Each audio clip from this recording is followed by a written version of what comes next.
I'm on the Costa del Sol, a stretch of Spanish coastline alive with gorgeous landscapes and breathtaking views. Successive empires, Roman, Moors and Christians, have all built fine monuments here. A treat for anyone seeking pleasures beyond the modern tourist's headlong rush for the sun, which often begins here in Malaga. Now, most people just use it as a place to fly in and out of. But if you take the time to explore, you will be richly rewarded.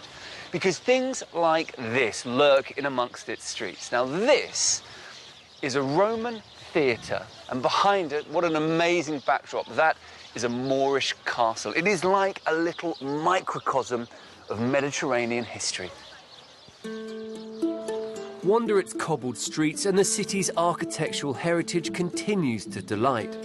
Especially La Manquita, Malaga's Renaissance cathedral.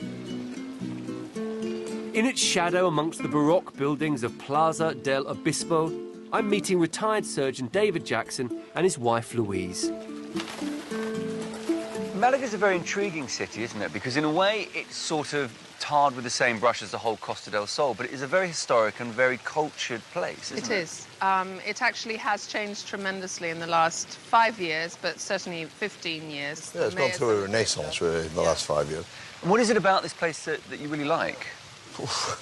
Everything. I like it. I like the size. It's small enough to be able to walk all over without a car. It's really manageable, yeah. Very manageable. There's always something happening. It's amazing when you live here. There's theatre, there's culture, there's always something going on to entertain one, so...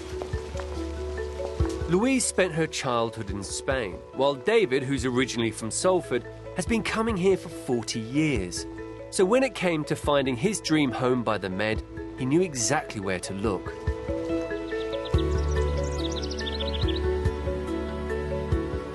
His search led him a short drive south of the city to Rancho Domingo, and to a villa deemed so architecturally important, it's now protected by the Spanish government.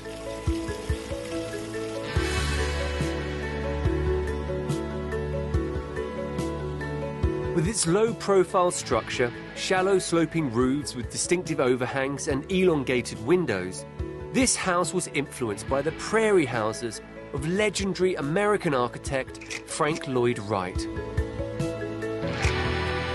This stunning house was the centerpiece of an exclusive 1960s development designed to tempt Hollywood stars away from the madness of Beverly Hills to what was peace and tranquility here.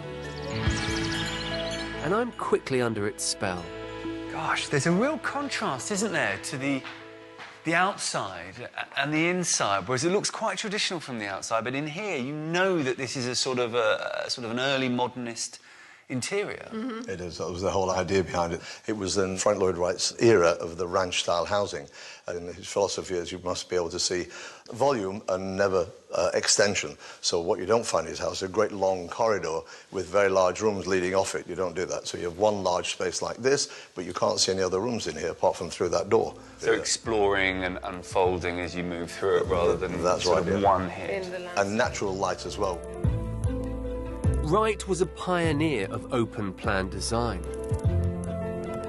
He used large windows with the addition of higher clerestory windows to connect inside and out, and utilized impressive fireplaces to create a central focal point. His influence is clearly evident here, writ large in brick and stone. The bricks were obtained from a mosque outside Córdoba. This paintwork that you see on the odd brick, that's right, yeah. That's part of the sort of the fresco decoration from That's correct, yes, it is, yeah. For a house of such fine pedigree, there's an interior to match.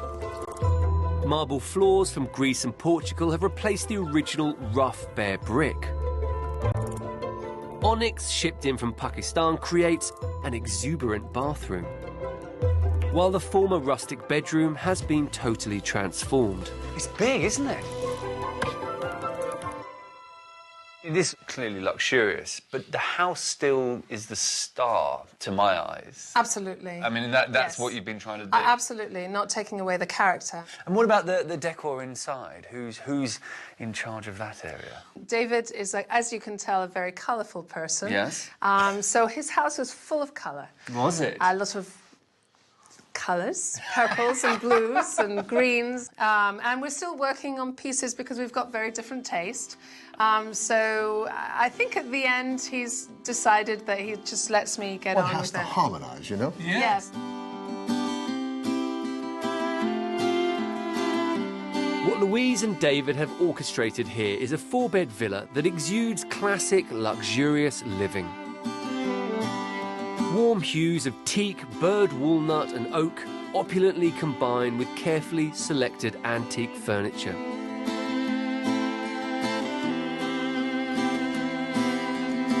Head outside to the terrace, and it's the scenery that steals the show. That's a great view from a pool, isn't it? Yes, it's absolutely Amazing. stunning. Awesome, as my son would say. When you say awesome, He'd say awesome. that's fantastic, though. It's panoramas like this that lured hotshots from Hollywood to Rancho Domingo, including legendary screenwriter Dale Wasserman, who penned the classic Man from La Mancha. It's a place that boasts everything the stars of 60s Tinseltown could desire. This Amazing. is the view of the Costa del Sol, definitely. Yes. Blue pool, blue skies, blue Mediterranean. I suppose because they built the house here first, they had the pick of the spots, didn't they? They They did. did indeed, yeah. With its whiff of Hollywood glamour, this mansion harks back to a golden age before mass tourism and cheaper properties saw the huge urbanisation of the Costa del Sol. But before I leave, I'm keen to see if David and Louise would have written the script any other way. How do you feel that when you came here there was nothing and now you look out on all of that? Is that a sort of a bittersweet sensation? Yeah, it is really, because, you know, life's changed, the development's gone on all over the place here, and of course it's crammed up, but with it has come a much more modern Spain.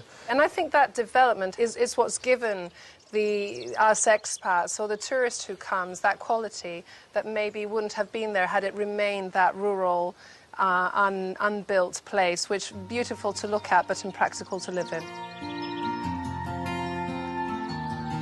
The narrative for this enchanting slice of coast might be constantly changing.